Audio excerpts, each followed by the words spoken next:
오늘 본문을 가지고 그리스도의 일꾼이라는 제목을 가지고 말씀을 좀 전하려고 합니다.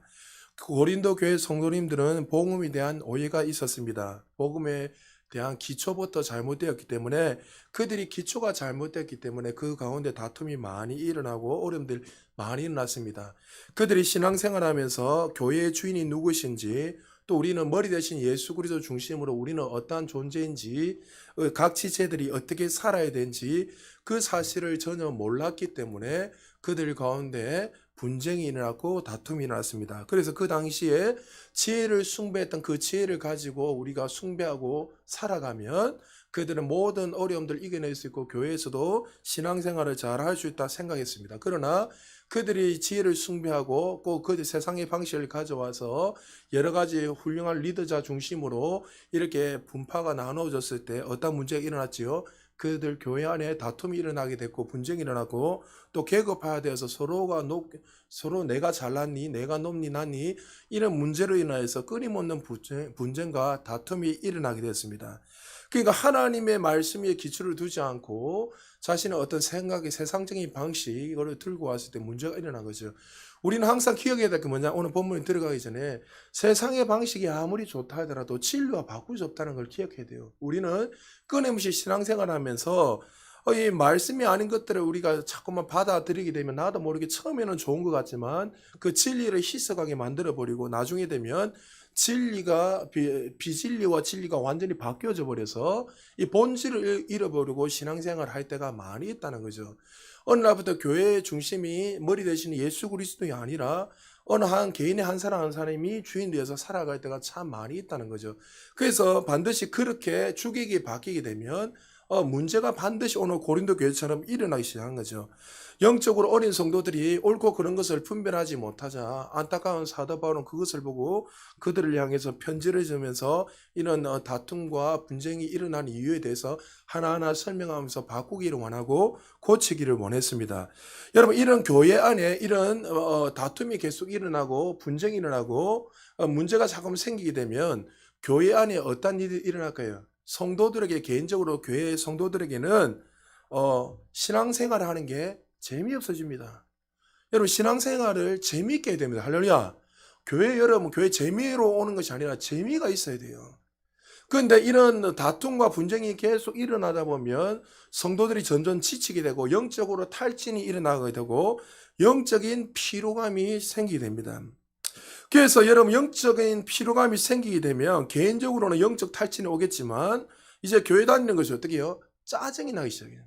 저도 어릴 때에 교회에서 이렇게 저도 모태신앙이고 이제 아이가 합치면 4대째 신앙생활을 하고 있는데 어릴 때 정말 많은 것들을 봤어요. 저희 어머니도 원래 고신척이었는데 어릴 때 이 고신척에 있다가 싸움을 해서 이렇게 합동으로 넘어오게 됐고, 제 모교 같은 경우도 어릴 때 신앙생활 하면서 별 큰 문제가 아닌데 교회 건축을 놓고 이렇게 해야 된다 저렇게 해야 된다, 어떤 장로님과 어떤 장로님들이 서로 파벌이 일어나서 그 장로님은 또 이렇게 나가게 되고 문제들이 일어난 것을 많이 했습니다. 이런 일들이 계속 지속적으로 1, 2년 동안 3년, 4년 동안 계속 이루어지다 보니까 교회 안에 한 명씩 한 명씩 피로감이 생기는 거예요. 영적으로. 피로감이 일어나게 되고 신앙생활도 열심히 하는 사람들이 점점 재미가 없어지는 거 어떻습니까? 이제는 그냥 막 재미가 없고 이 핑계 저 핑계 되면서 나중에 이제 교회가 싫어지니까 주어진 사역도 점점 어떻게 해요? 하기 싫어지는 거예요. 그래서 처음에 열심을 냈다가 어느 정도 또 하다가 어떻게 해요? 사역도 나도 모르게 내려놓게 됩니다. 그러니까 여러분, 성도들 중에서 보면 신앙생활 처음에 열심히 하다가 어떤 만큼 열심히 하다 시간이 지나면 어떻게 해요? 나도 모르게 못하겠다고 던지는 사람들 얼마나 많이 있습니까? 그러니까 개인적인 피로감뿐만 아니라 교회 전체적으로 분위기가 그렇게 되니까 이렇게 이제 지치게 되니까 그것까지도 내려놓게 돼요. 오늘 고린도 교회도 지금 이런 일들이 계속 반복적으로 일어나니까 문제 해결이 없다 보니까 당파 싸움이 일어나고 또 여러 가지 네가 커니 내가 커니 세상적인 방식을 들고 와서 이걸 가지고 하나님의 진리와 바꿔서 살아가다 보니까 계속 그 열매들이 좋은 열매가 아니라 진리가 아닌 것을 심어나니까 좋은 열매가 넣을 수가 없잖아요. 계속 분쟁이 일어나고 다툼이 되는 거죠. 이럴 때 성숙한 사람들은 그 말씀 위에 든든히 서서 이것을 어떻게 이겨내고 전진하고 돌파하는 법을 아니까 이런 문제들이 있어도 묵묵하게 그 자리에 서서 이겨내고 승리하지만 문제는 뭐냐면 영적으로 어린아이들, 여전히 거듭났지만은 이 싸움을 이길 수 없고 육신적인 그리스도인을 살아가는 사람들은 이런 문제가 생길 때마다 눈에 보이는 대로 행동을 하고 결단하기 때문에 어떻게 해요? 하나님께서 맡기신 일들을 다 포기해버리고 교회를 떠나든지 아니면 점점점 예배 시간이 줄어지게 되고 점점점 직분들을 하나하나씩 내려놓기가 쉽다는 거죠. 사실 이것이 사단의 전략이죠.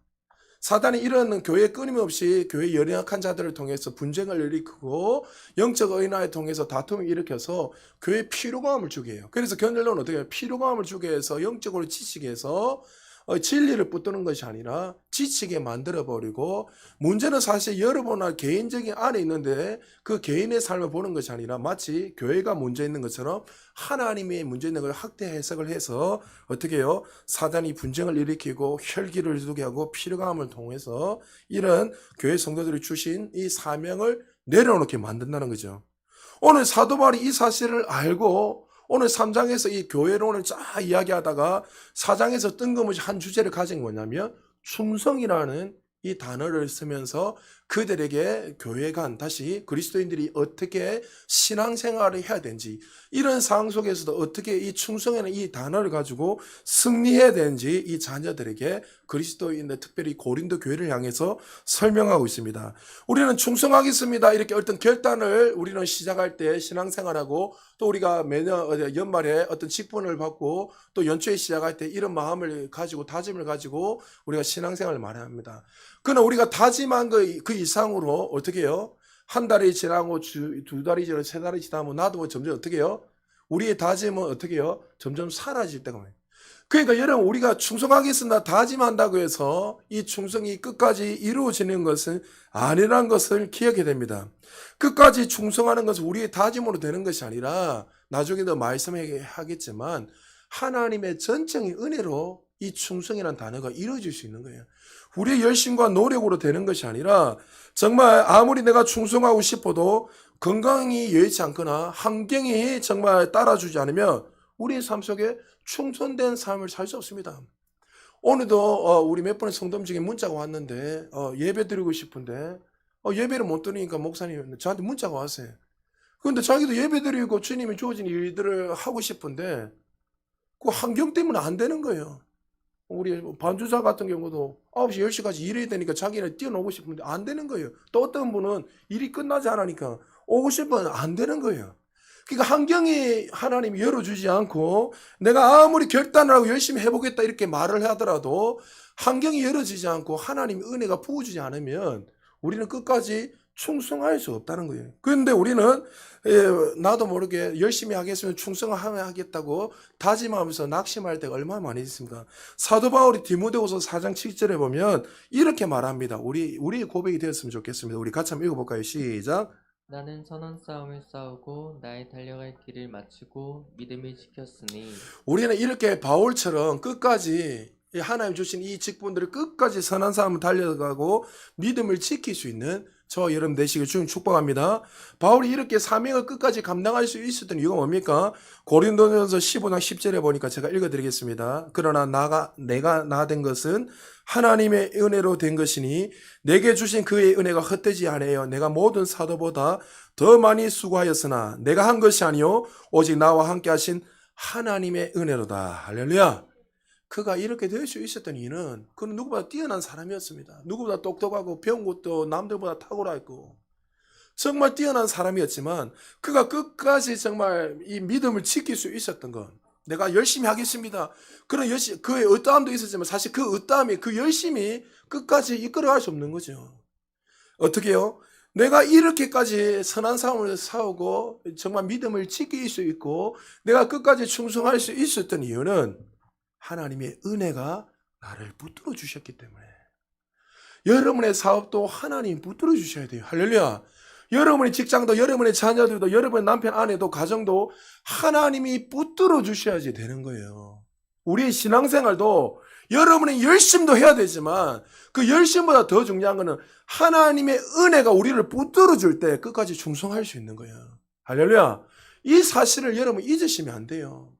그래서 이 사실이 있기 때문에 내가 뭔가를 자꾸 해보려고 노력하다 보니까 지쳐버린 거예요. 많은 사람들이. 이 고린도 교회 성도님들은 이것을 몰랐어요.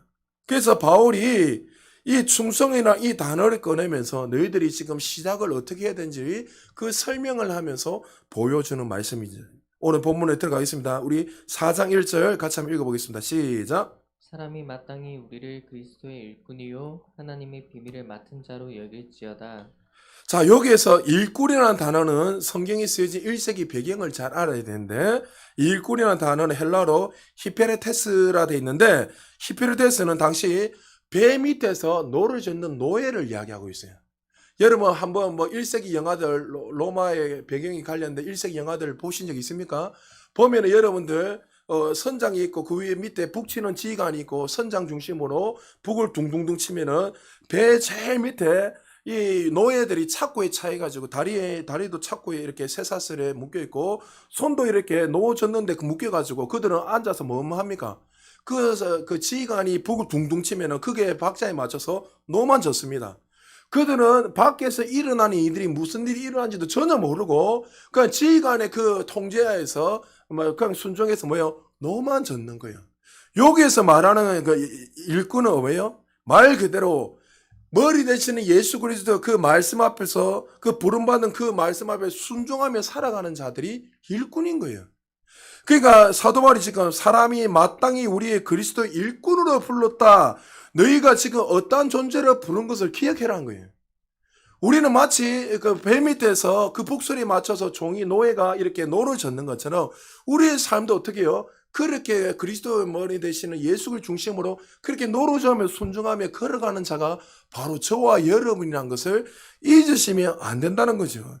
머리 대신 예수님이 명령하시면 그 말씀에 순종하며 가는 자가 그리스도의 일꾼이요 하나님의 부르심을 받은 자라는 것을 기억해야 됩니다. 그러면서 고린도전서 4장 2절에 이렇게 말합니다. 우리 2절 같이 읽겠습니다. 시작. 그리고 맡은 자들에게 구할 것은 충성이니라. 자, 맡은 자에게 구할 것은 뭐라고요? 충성이다 하면서 대다수의 성도들은 이 말을 듣고 이 2절 말씀에 어디에 집중하냐면 충성이라는 단어에 집중합니다. 여기서 말하는 것은 지금 충성에 집중하는 게 아닙니다. 초점은 충성이 아니라 맡은 자에게 있는 거예요. 맡은 자. 충성이란 것은 하나님께서 우리에게 맡긴 일을 최선을 다해서 살아가는 것이 충성입니다. 할렐루야. 그러니까 충성이 먼저가 아니라 뭐요? 우리에게 무엇을 맡기는 분이 누구신지 그에 대한 부르심에 섬기는 자로 살아가는 게 충성이란 거예요. 많은 그리스도인들 가운데 맡기신 일에 충성하는 것이 아니라 내가 원하는 거, 내가 하고 싶은 것에 대해서 열심을 내고 살아가는 것이 충성이라고 착각하는 분들이 많이 있습니다. 그래서 예수님이 지난주에 불법에 행하는 자라 했잖아요.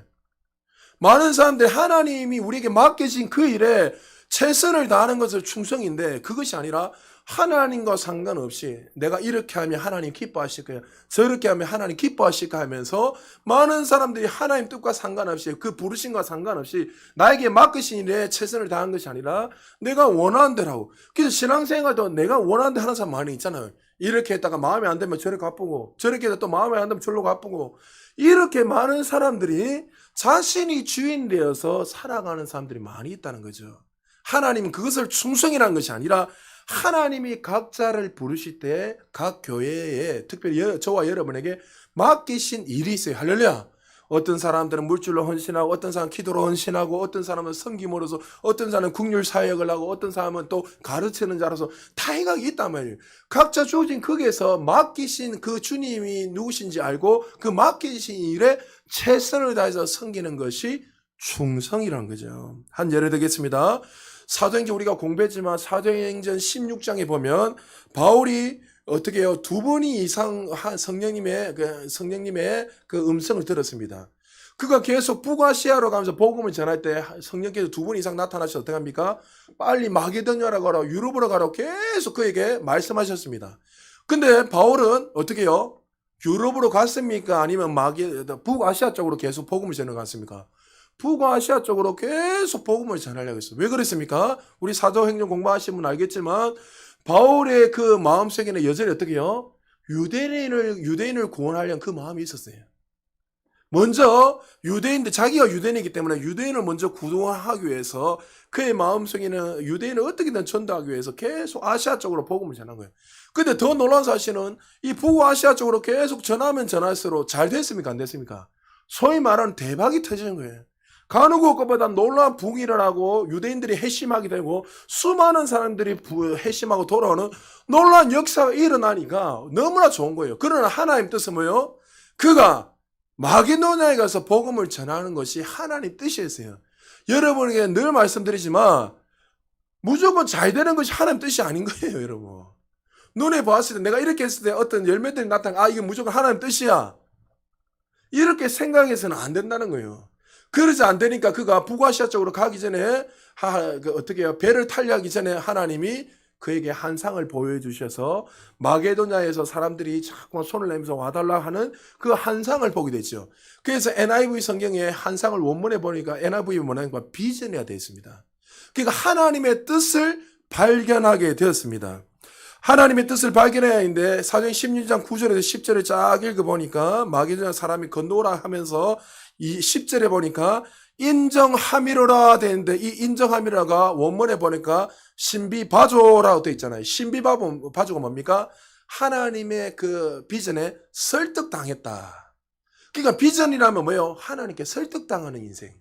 그가 자기의 방법으로 계속해서 복음을 전해 잘 되니까 가고 있는 줄 알았지만 하나님의 뜻은 그를 통해서 어떻게 해요? 마게도냐에 가서 나중에 로마로 복음이 전해서 로마를 통해서 열방과 세계의 복음을 이방인들에게 전 세계에 복음이 전한 것이 하나님의 뜻이고 그의 부르심인데도 불구하고 그것은 하나님의 뜻을 모르고 그가 여전히 그렇게 하다가 나중에 환상을 통해서 하나님의 말씀을 통해서 설득당해야 되고 이 진리를 깨닫고 그 순간에 있어요. 어떻게 해요? 그는 자신의 생각을 내려놓고 어떻게 됩니까?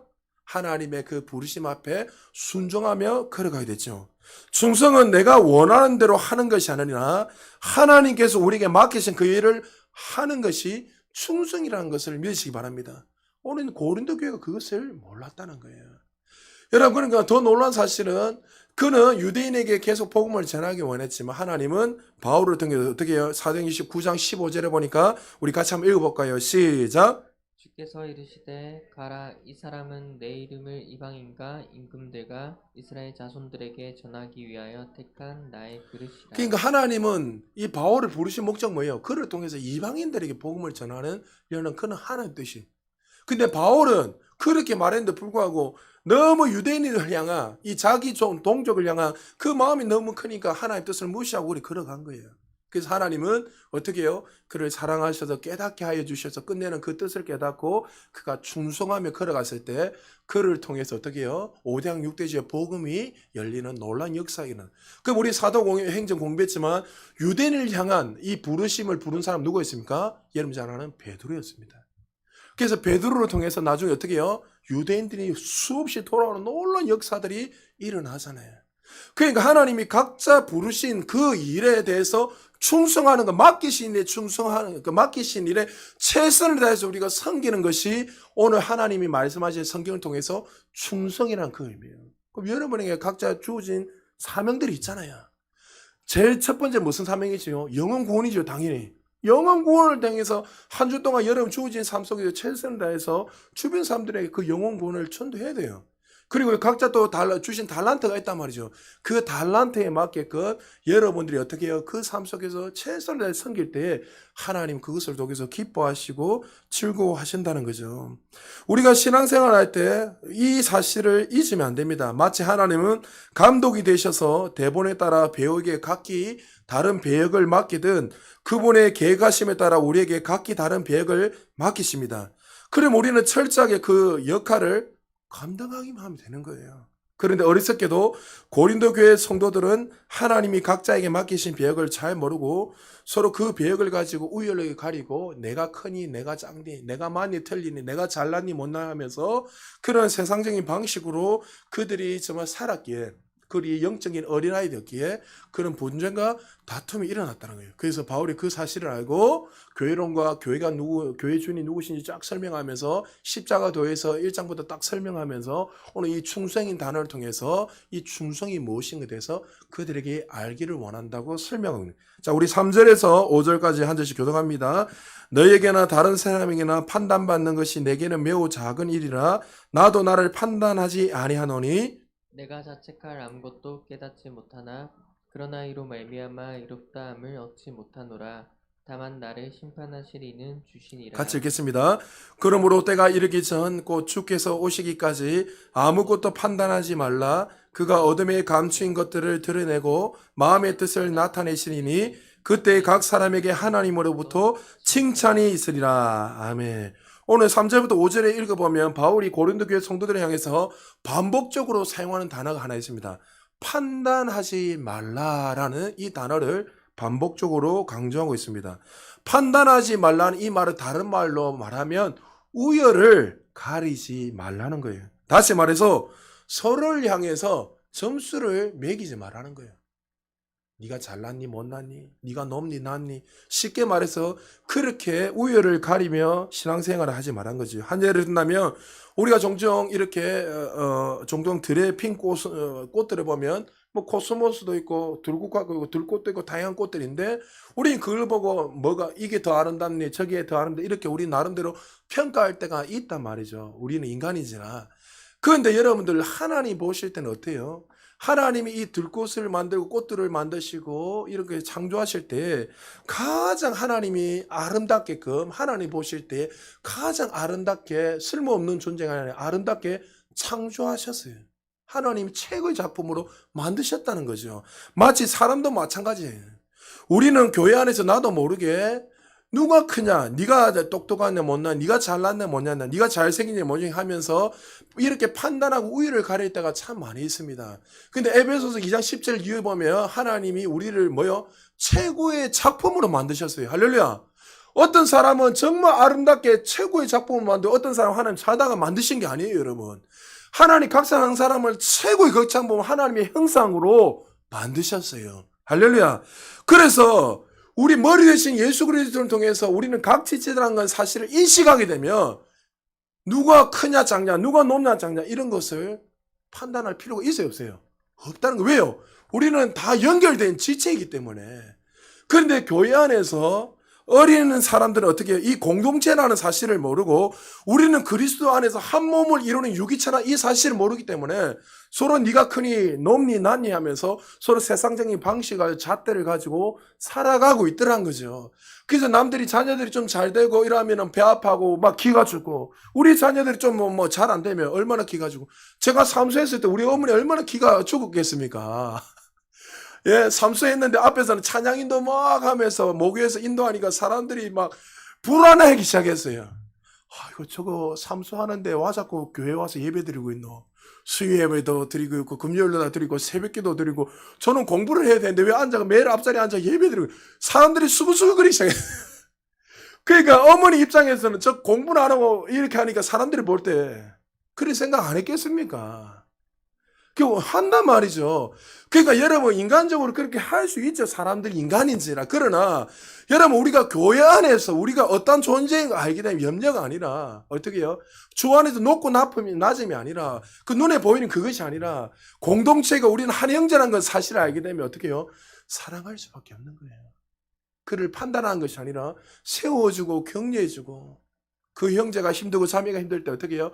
우리는 그리스도 안에 한 몸이기 때문에 서로를 높이고 세우지는. 그러나 영적으로 어린 고린도 교회 성도들은 그런 행동을 전혀 하고 있지 않다는 거죠. 그래서 바울이 계속 그들에게 교회의 머리가 누구이고 너희가 어떠한 존재이고 너희가 한 몸을 이루고 어떠한 존재라는 것을 계속 알기를 원하는 게 끊임없이 그 이야기를 반복적으로 계속 설명해요.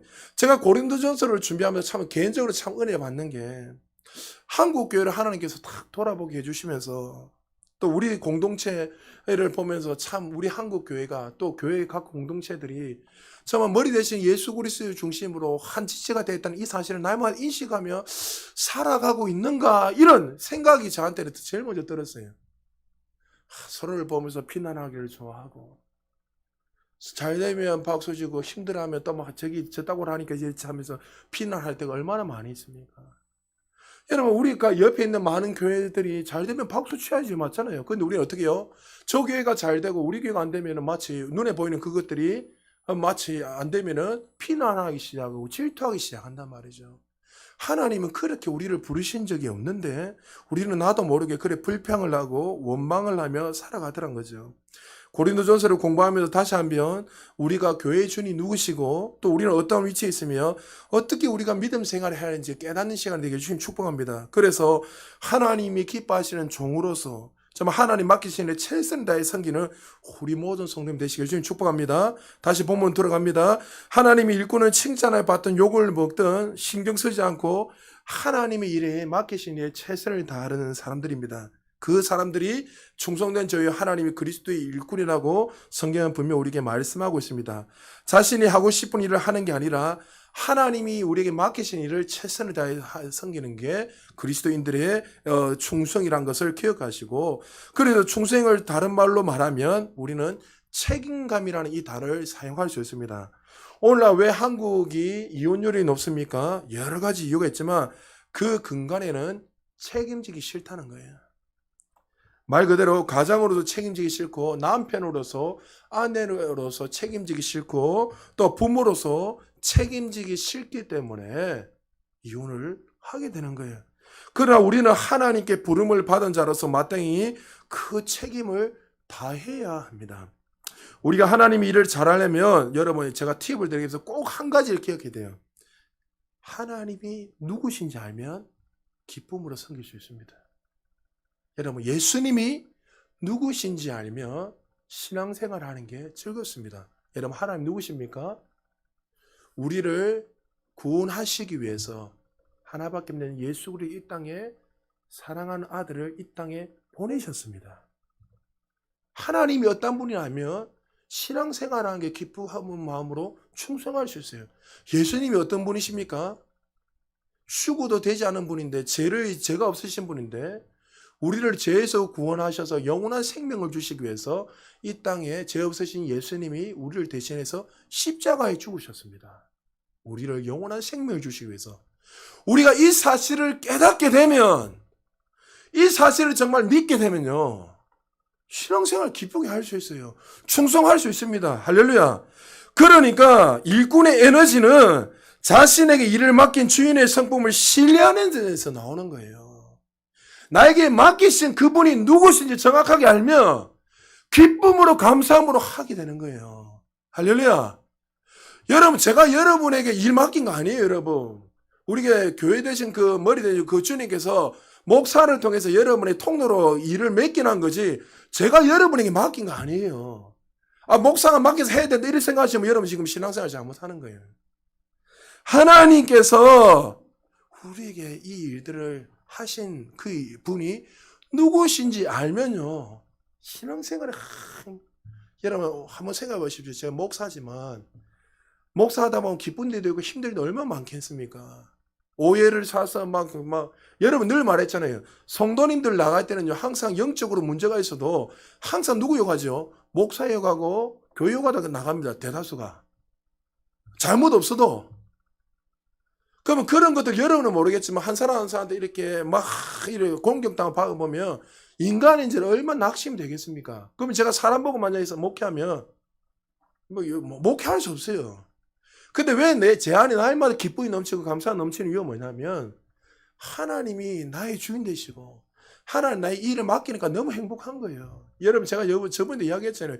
코로나 때문에 우리가 잠시 코로나 걸려가지고 그때 온라인 못했을 때 집에서 딩딩딩 놀고 있었지만 한 주 동안 코로나 걸려 막 방에 나오지도 못하고 있었지만 너무 교회 오고 싶고 너무 보고 싶어 여러분들이. 근데 이 마음은 하나님 주신 거라는 내가 너무 알게 된 거예요. 그래서 제가 이 천성 나는 목회해야 될 놈이구나. 놈이라 표현 용서하십시오.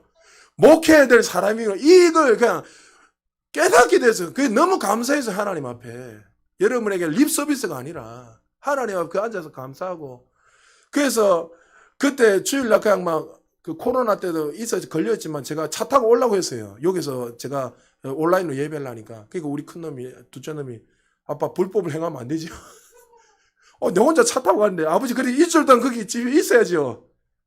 그 말 맞는 말이잖아요. 제가 아들을 통해 또 배우게 되는데. 그만큼 제 마음성에는 하여튼 그렇게 그런 마음이 부어지더란 거죠. 여러분, 우리가 신앙생활 정말 기쁘게 하고 충성된 종으로 살아갈 수 있는 그 근거가 당연히 맡기신 그분이 누군지 알게 되면, 그분이 우리를 하게 어떤 일을 행하시는지 알게 되면, 여러분 이 일이 고난이 와도 어떤 어려움이 와도 기쁨으로 그 모든 것을 이겨낼 수 있는 거예요. 할렐루야.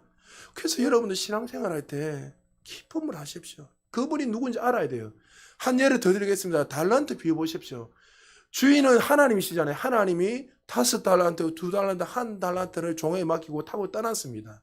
그럼 그들이 이 달란트를 가지고 어떤 일을, 여기에서 중요한 것은 몇 달란트 받았는가 중요한 게 아니에요, 여러분. 자꾸 달란트에 집중하네.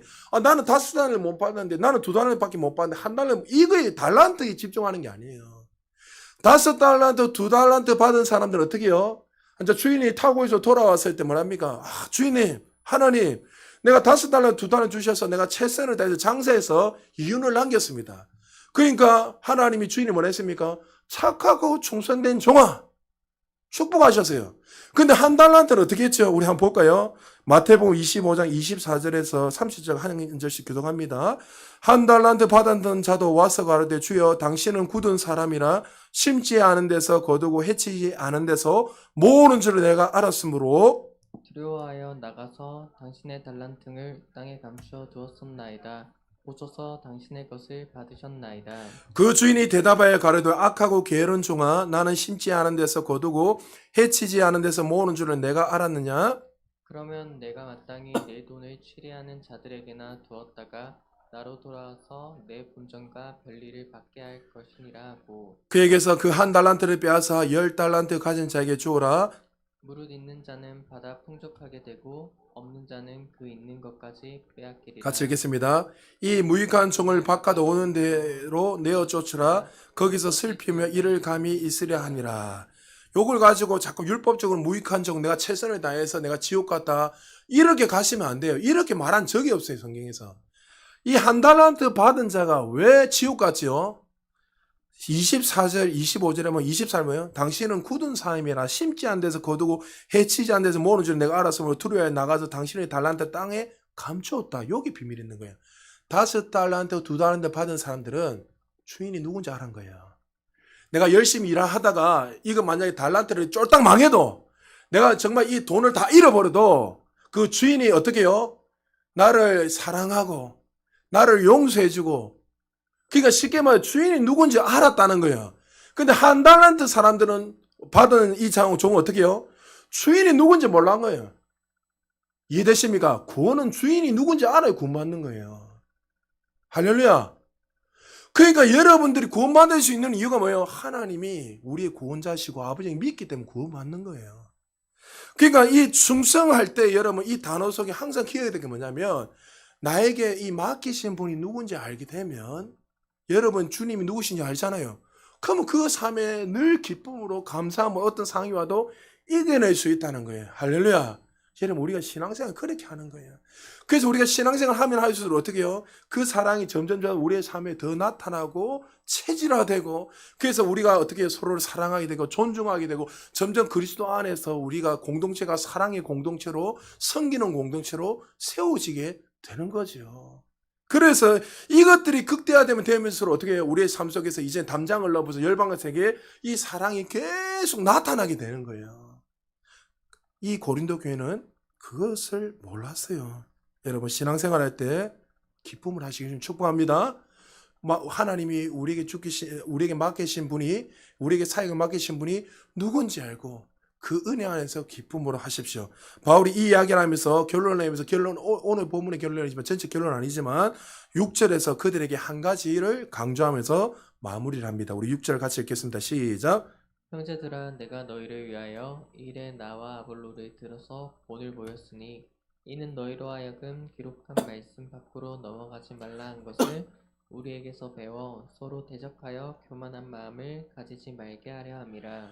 바울은 그들에게 하나님의 일꾼이라는 자칭하면서 분쟁을 멈추지 않는 고린도 교회 성도를 향해서 아주 중요한 메시지를 하나 던집니다. 오늘 저와 여러분들에게도 동일하게 주시는 말씀인데 그리스도의 일꾼들을 어떻게 해야 되는가 하얀다 이 사역의 자세와 태도를 말하고 있는데 교만한 마음을 갖지 않기 위해서는 기록된 말씀 밖으로 넘어가지 말라고 그가 말하고 있어요. 그러니까 모든 분쟁이 어디서부터 온 것입니까?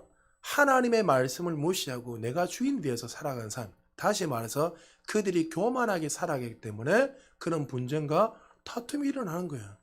여러분 우리가 하나님 말씀에 벗어나지 않고 하나님 말씀 안에 순종하며 살아간다면 교회는 늘 은혜 가운데 이루어질 수밖에 없어요. 할렐루야. 왜 여러분에게 자꾸만 말씀을 통해서 기초를 사고 반복적으로 여러분 계속 설명하고 반복하는 이유가 뭐냐면 이 기초 베이스가 잘 돼 있어야 여러분이 나중에 한순간에 전진이 일어나요. 근데 기초가 안 돼 있는데 여러분 1에서 2를 넘어가려면 1을 이 순서를 어떻게 해요? 알아 2가 넘어가잖아요. 근데 많은 사람들이 자꾸 1에서 10으로 넘어가려고 해요. 그런 일은 없습니다. 그렇게 일을 하려면 편법으로 갈 수밖에 없잖아요. 그 편법은 없어요, 성경에서는. 그래서 하나님이 우리에게 뭐라 하죠? 이 바울이 지금 너희들이 지금 이런 일이 일어나고 어려움이 일어나고 분쟁이 일어나고 다툼이 일어나고 시기가 일어난 이유는 이 말씀을 벗어나서 하나님 말씀이 말한 대로 살아가지 않고 너희가 주인의 너희 방법과 너희들이 판단함으로 말미암아 그렇게 신앙생활을 했기 때문에 어떻게 교만한 것을 통해서 그런 문제가 일어났기에 이제는 어떻게 해요? 그 교만한 마음을 버리고 주인 대신 예수 그리스도가 나의 주인 것을 인식을 하고 말씀 안에서 살아가라는 것을 그들에게 다시 한번 강조하고 설명하고 있습니다. 우리가 신앙생활을 하면 항상 이 사실을 기억해야 됩니다. 우리가 이 자리에 앉을 수 있는 이유, 구원받을 수 있는 이유는 우리의 열심과 노력이 아니라 사도 바울이 1장에서 말한 것처럼 십자가의 도, 십자가의 그 사랑 때문에 그 은혜로 말미암아 우리가 교회 공동체의 일원이 되었고 하나님의 나라의 거룩한 백성이 되었다는 사실을 기억해야 됩니다. 그래서 우리가 신앙생활을 할 때 항상 이 기초를 잊지 말고 나의 나 된 것은 은혜다. 내가 여기까지 오고 앞으로도 전진하고 날마다 승리할 수 있는 이유는 내 열심과 노력이 아니라 내가 최선을 다해야죠. 그러나 여러분이 가정이 잘 되고 여러분의 삶이 잘 되고 우리 교회가 영광이 더 큰 영광을 다 될 수 있는 이유는 내 어떤 헌신과 열심이 아니라 그 헌신과 열심이 이제는 뭐가 있었기 때문에요? 하나님의 은혜가 있었기 때문에. 하나님 우리를 구원하셨기 때문에 그 은혜를 잊지 말고 자신이 되어서 주인이 되어서 살아가는 삶이 아니라 하나님의 그 은혜로 말미암아 그 말씀을 통해 주신 그 은혜로 말미암아 너희가 되었기 때문에 교만한 마음을 버리고 늘 그 말씀을 떠나서 살지 말고 그렇게 살아라고 바울이 말하고 있습니다. 바울도 그 사실을 알았기 때문에 고린도전서 15장 31절에 보니까 나는 날마다 죽노라 고백하고 있습니다. 우리가 나이가 들면 들수록 철이 들면 들수록 한 가지 깨닫는 것이 무엇입니까? 시간을 다 지나서 돌아보면 이 모든 것이 하나님의 은혜인 것을 깨닫게 돼요. 나이가 들면 들수록 여러분 깨닫는 뭐죠? 내가 이렇게 열심히 아둥바둥 살았는데 시간이 지나보면 하나님의 손길에 안 미친 게 없다는 걸 깨닫게 되는 거예요. 그래서 여러분이 말씀을 읽으면서 한번 여러분의 인생을 묵상해 보세요. 한번 성령의 조명하심을 통해서 한번 돌아보세요. 그때는 막 하나님 없는 것 같고 그때는 막 절망 가운데 막 마치 낭떠러지 앞에 서 있는 것 같고 그런 고통의 시간이 수없이 있으면서 하나님 원망할 때도 많이 있었고 어때는 수많은 어려움이 있으면서 그 가운데 막 하나님 없다고 욕할 때도 있었는데 시간이 지나서 철이 들어서 보니까 여전히 하나님의 손은 우리를 붙들어 계시고 우리가 절벽 가운데 떨어지듯 하나님의 손이 받치고 계셔서 더 좋은 길로 선한 길로 인도하시는 그 하나님을 깨닫는 순간 그 입술을 통해서 뭐밖에 안 나오죠? 이 모든 것이 하나님의 은혜입니다. 감사합니다는 이 단어가 우리의 삶에 나타날 수밖에 없다는 거죠. 그래서 우리는 이 사실을 통해서 늘 겸손하게 신앙생활을 하면서 우리 교회도 끊임없이 계속 영광이 더 큰 영광 올라갈 때마다 여러분 우리의 삶 속에 항상 누군가가 열심히 해서 당연히 열심히 헌신이 있었겠죠. 그러나 그 헌신도 누가요? 하나님이 우리를 그 자리에 통로를 세워줬기 때문에 열매가 나타나는 것이 우리가 잘해서 열심히 된 것이 아니라 모든 것이 하나님의 은혜인 것을 여러분 잊어서는 안 됩니다. 그래서 교회 안에서 자랑할 것은 이것밖에 없는 거예요. 하나님의 은혜입니다. 누군가를 공격하고 깎아내릴 자격도 우리에는 없습니다. 왜요? 하나님 우리를 구원하셨기 때문에. 우리는 다 죄인이었어요. 이 죄인들이 그리스도 안에서 구원받았기 때문에 그 우리는 누구를 통해서 구만 이 사실을 기억하고 서로 높나 난 이거 이야기할 필요가 없다는 것이요. 그래서 우리는 하나님의 은혜로 부어졌다는 사실을 기억하고 하나님이 맡기신 일 끝까지 충성함으로 우리를 통해서 교회가 하나님의 나라가 더욱더 아름답게 세워지고 또 그렇게 여러분들 날마다 쓰임받아서 우리가 아까 처음에 이야기한 것처럼 바울이 어떻게 해요? 나의 나 된 것은 하나님의 은혜입니다. 이 사실을 잊지 말고 여러분들이 끝까지 여러분이 정말 충성하셔서 이 충성할 수 있는 거 늘 이렇게 좀 기도했으면 좋겠습니다. 하나님, 내가 주어진 이 맡겨진 일에 내가 끝까지 충성할 수 있도록 은혜를 다하여 주옵소서. 그래서 참 환경이 어떤 삶의 좌지우지 되는 것이 아니라 하나님의 은혜 때문에 나를 부르신 분이 누구신지 그 사실을 기억하고 그 은혜 안에서 기쁨으로 끝까지 감당해서 정말 바울이 선한 싸움을 달려가다가 내가 끝까지 믿음을 지켰다고 고백한 것처럼 하나님 은혜로 말미암아 우리가 그렇게 주님 앞에 서울 수 있는 저와 여러분 되시기를 주의 이름으로 축복합니다.